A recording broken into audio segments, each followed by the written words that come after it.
All right, so if you told me like, hey, Cash, my kinfolk and them were brutalized and tortured over here at this spot over here, and I was like, huh, and I went and I threw a birthday party over there, you'd be like, what the hell, Cash, right? Okay. If you understand that basic concept, great. This video is for you. If you don't, this video is not for you. Now, let me tell you what I'm not finna do. What I'm not finna do is try to convince somebody, argue against somebody against a point of contingency that is part of their personality, if that makes sense. Okay, let me break it down. Rest in peace, Dr. Parker, greatest sociology professor ever.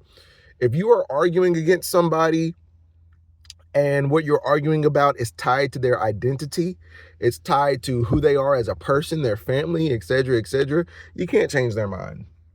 You can't change their mind. I love relating things to football because it's the easiest example down here in the South, right? So, like, if you're an Alabama fan, whenever you could, walk and talk and, understand football, did your parents sit you down in front of a TV with, VCR recordings of every single Iron Bowl that ever happened? And they said, all right, whenever you finish watching all these games, you get to determine whether or not you're an Auburn fan or Alabama fan. No, that's not what happened. You were born into a family that was either an Auburn family or you were born into an Alabama family. And some of you poor souls were born in a family that was in between. And man, my heart goes out to y'all because I know y'all go through it, Thanksgiving, family reunions, all that stuff. But look, the point I'm trying to make is you can't argue against an Alabama fan that Auburn is better, vice versa, because what you're doing is you're arguing against all those memories, all those Iron Bowls that they cherish with their families, all those get-togethers, all those times that, they had these moments with their childhood. It's nostalgia. It's like you can't argue against that. So why would you bother? Why would you do that? It's pointless. It's futile. Okay. And so when we talk about your lost causers, there's people who, no matter how many times you tell them like, hey, I as a black person, I don't like the way the rebel flag makes me feel, they can't accept that because what you're doing is you're saying that their dad and their uncle and their grandparents or whatever who proudly flew the flag, you're saying that they're bad people. They're not going to accept that. They can't rationalize that, and they're not about to stand for that. So you might as well not even fight that battle. It's an uphill battle. You're never going to convince them people that, your feelings in this context are valid because they respect the people that fly the flag more than they do you. Who the hell are you? You think they're going to respect you more than they do their parents and their grandparents and their uncles and peepaps and peepaws or whatever the hell we people be calling their family? No, they're not going to do that. So that's what I'm not about to do. I'm not about to try to argue against anything that somebody has censored a part of their personality.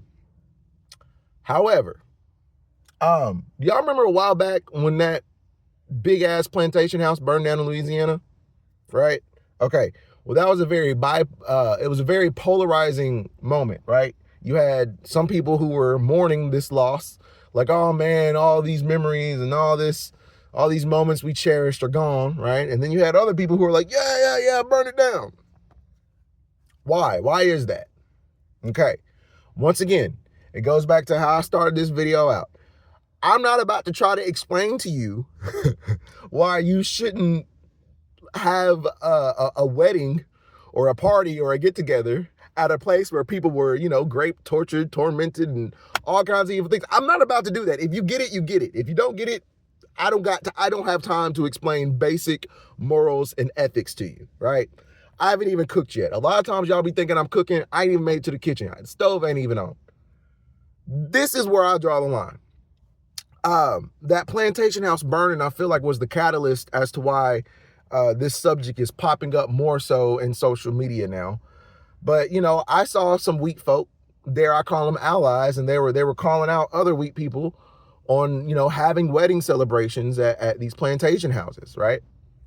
That's fine, whatever. Where I draw the line is the other people were calling them out, saying that they had white guilt. Oh my God, white guilt? Seriously?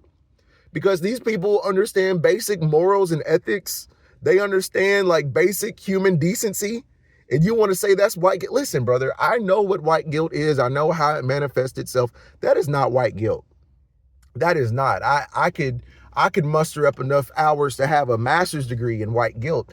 I know what it looks like in real time. That is not it. That is people understanding that people were tortured here, people were harmed here, people were held against their will here. So it's probably not a good idea to have a celebration. It's really that simple. That is not white guilt. Okay. And the reason why I feel so compelled to get up on here and say this is I'm tired of people being shocked and appalled when a dog barks and wags its tail and digs holes in the ground. It's a dog. What'd you expect it to do? Why are we pretending like we're shocked when these folk who, you know, prove to themselves time and time again, like, this ain't nothing new. Like, I'm not about to be shocked and appalled that weak people do weak people things. Like, no, absolutely not. But to sit here and then, you know, call out these people who understand what it is as having white guilt is just mind-boggling. It's crazy. Like, shout out to Miss Susan. She's this ish lady that I was chopping it up with the other day. And we got to talking about this a little bit. It's like, you wouldn't go to Treblinka and have a birthday party. You want to go to Dachau and have a family reunion. Let me say one that y'all actually know. You wouldn't go to Auschwitz and have a wedding, right? You wouldn't do that. You wouldn't do that. Simply based off the fact that this is a place where people were tormented, right? It's really not even that hard of a concept to understand. But like, once again, I'm not trying to sit here and drive that point home. Either you get it or you don't get it. And it is what it is. I ain't tripping either way. But like, to say that's white guilt, that is not what white guilt is, brother. That is not it at all. So yeah, and just to say this, I see a lot of people of color rooting for the plantation to come down, the plantation houses to come down and burn, baby, burn. And that's not it.